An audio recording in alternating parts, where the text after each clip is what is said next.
आज की तारीख में परिग्रह के विषय में मालिक ने संतोष को धर्म कहा है, लोभ को धर्म नहीं कहा है।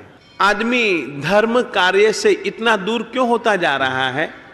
आप लोगों से मैं पूछूं, उसमें यदि आप कई कारण सोचोगे तो मुख्य कारण तुमको क्या मिलेगा? लोभ, परिग्रह वृत्ति, धर्म के प्रति उद्यम नहीं, धर्म के प्रति उद्योग नहीं, धर्म के कार्यों में उत्साह नहीं। आप लोगों से मैं पूछूं, आपके दिलो दिमाग में धर्म के लिए कितना उत्साह है और धन के लिए कितना उत्साह है? तैयार है? अरे व्याख्यान में आने के लिए निकले और रास्ते में कोई मिल गया कि मैं तेरे पास आ रहा था, चल चल मान लेना है मुझको। भूल जाओगे ना तुम कि प्रवचन में मैं जा रहा था, मालिक की पूजा के लिए मैं जा रहा था, या पोषद सामायिक के लिए मैं जा रहा था, या प्रतिक्रमण के लिए मैं जा रहा था।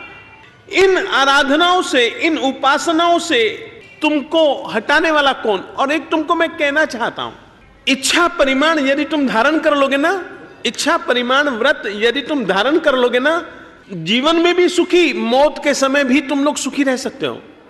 इच्छा परिमाण, परिग्रह परिमाण इतना महत्वपूर्ण एक अणुव्रत है। आप लोग ये निश्चित रूप से समझो, यदि हम गुणस्थानकों की भाषा में से सोचें, कुल 14 गुणस्थानक है, पहला, दूसरा, तीसरा, चौथा, पांचवा, छठा, सातवां, आठवां, नौवां, 10वां, 11वां, 12वां, 13वां, 14वां। 2 श्रेणियां हैं। एक श्रेणी को क्षपक श्रेणी कहते हैं, एक को उपशम श्रेणी कहते हैं। उपशम श्रेणी से आत्मा के कल्याण का, अप्रमत्तता का सफर करने वाला आत्मा 10वें गुणस्थानक में जाकर के नीचे गिरता है, पहले तक भी आ सकता है। कारण केवल सूक्ष्म लोभ, थोड़ा सा भी लोभ रह गया तो ये परिणाम है लोभ का। लोभ के कारण से आदमी कंजूस कहलाता है। लोभ के कारण से आदमी में दान वृत्ति का पूर्ण रूपेण विकास नहीं हो सकता। लोभ के कारण से आदमी बहुत सारे अंतराय कर्मों को बांधता है। मुख्य कारण यदि कोई है तो वह भैया आत्मा का लोभ का संस्कार है, परिग्रह का संस्कार है। और दूसरी बात, ये परिग्रह का संस्कार, जिस तरीके से आहार का संस्कार, मैथुन का संस्कार जीव के साथ न जाने कितने कितने कितने कितने कितने कितने जन्मों से चला आ रहा है, परिग्रह का संस्कार भी जीव के साथ जन्मों जन्मों जन्मों जन्मों जन्मों जन्मों से आ रहा है। तो कम से कम उस संस्कार को तोड़ने का अभ्यास इस मानव जीवन में इस 5वें अनुव्रत को स्वीकार करके तुम्हें अवश्य में करना चाहिए। मैं फिर से ये अपना पैराग्राफ सुनाना चाहूंगा। इच्छा परिमाण व्रत, मैं तुमको ये बताना चाहता हूं कि इच्छा परिमाण व्रत स्वीकार करते हैं तो हमको कितना लाभ, कितना संतोष, कितना सुख हो सकता है और कितने दुखों से हम बच सकते हैं, ये तो आप लोग खुद अनुभव कर सकते हैं। इच्छा परिमाण व्रत स्वीकार करने पर श्रावक को अप्राप्त वस्तु को प्राप्त करने की चिंता नहीं रहती, दुख नहीं होता। यदि वह नए डिजाइन के, नूतन ढंग के बने हुए पदार्थों के विषय में सुनता है, ये पदार्थ कपड़े वपड़े नहीं, गहने भी समझ सकते हो तुम, सब्जियां भी सुन सकते हो, कोई भी चीज सुन सकते हो, ये महल, ये मकान इत्यादि, ये सब कुछ सुन सकते हो। यदि तुमने इच्छाएं कर ली कि मैं 2 मकान से ज्यादा नहीं लूंगा, आज की तारीख में क्या होता है, नियम नहीं लिया होता, चल एक को तोड़ दूसरा बनाओ, चलो यही धंधा बन गया है ना। कितने बड़े पाप की भागीदारी अपने परिग्रह वृत्ति के कारण से हर किसी पदार्थ के साथ में जुड़ी रहती है। अतः ये नियम आत्मा के लिए, इस भव के लिए और परभव के लिए महान सुखदायी है। अप्राप्त वस्तु को प्राप्त करने की चिंता नहीं रहती, दुख नहीं होता। यदि वह नई डिजाइन के, नूतन ढंग के बने हुए पदार्थों के विषय में सुनता है या उन्हें देखता है, तब भी इच्छा परिमाण व्रती उन पदार्थों को पाने की न तो इच्छा करता है, न चेष्टा करता है, तथा उनके न मिलने पर दुखित भी नहीं होता।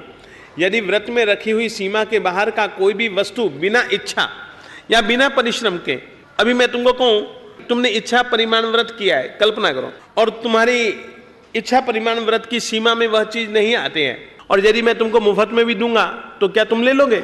नहीं ले सकते। और यदि तुमने इच्छा परिमाण व्रत नहीं स्वीकारा, मैं तो तुमको इतनी छोटी सी बात कहना चाहता हूं, तुम लोग यहां पर जो आए हो, माताएं, बहनें और भाई, एक संकल्प करो। प्रवचन में यदि मैं पूरे शुरुआत से लेकर के आखिर तक बैठूंगा तो ही प्रभावना लूंगा, नहीं तो मैं प्रभावना नहीं लूंगा। कितना तुमको लाभ होगा। प्रवचन में यदि मैं बैठूंगा, आज जीवन वाले प्रवचन में यदि मैं बैठा शुरुआत से लेकर के आखिर तक, तो ही खाऊंगा, नहीं तो नहीं खाऊंगा। क्या ये तुमको इसमें नैतिकता नजर नहीं आती क्या? यहां तो खाने के टाइम लोग जाते हैं रे स्कूटर लेकर के, जैसे कि स्पष्ट रूप से जाहिर होता है कि भोजन के लिए जा रहे हैं। ये कितना धर्म के कार्य में भी कितना बड़ा अधर्म। ये सब इच्छा परिमाण को न स्वीकारने का कारण है।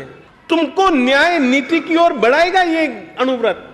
सैकड़ों प्रकार की बेईमानियों से, धोखेबाजियों से, देखो ना आज की तारीख में क्या प्रमुख समाचार है। 20 लाख लोग, किसको कहते हैं 20 लाख लोग? अरे घर वाला और बेघर, घर वालों को बेघर बना दिया होगा उसने। और इसमें तुमको छोटी सी बात कहूं, लोभ वृत्ति ऐसी है, लोभ वृत्ति में न तो कोई अपना रहता है न कोई पराया रहता है। लोभ वृत्ति को यदि अपन लोग छानबीन करें, लोभ के मूल के बीच में जाए ना, तो अपना पराया नहीं है, उसमें सब कट हो जाते हैं। वाणी कुछ होती है, काया कुछ होती है, मन कुछ होता है, ये सब लोभ के कारण से।